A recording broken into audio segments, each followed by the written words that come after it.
So ayan, blessed day mga kuys. So for today's video is haircut naman tayo. So meron akong client dito.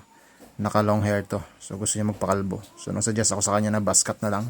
Then high taper yung sa gilid para mas magandang tingnan. So nagsimula sa buhok niya na wolf siguro ang tawag sa hairstyle na to. Na tama wolf nga. So hindi ko alam kung anong nasa isip niya. Kung bakit gusto niya magpakalbo. Siguro dahil sa init ng panahon. So pinagbigyan natin and nagsuggest lang tayo ng mga pwedeng haircut na gawin sa kanya. So basta gusto niya maiksi.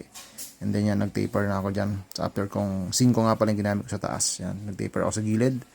So yan, taper fade, high taper fade. And then sa likod, yan. So gumamit lang tayo dyan ng clipper guard na 1.5. And then 0 na. And then ahit na. Then yan, nag-lining tayo sa kanyang forehead. Kasi gusto niya talaga malinis. And maganda naman kasi tingnan pag ganyan.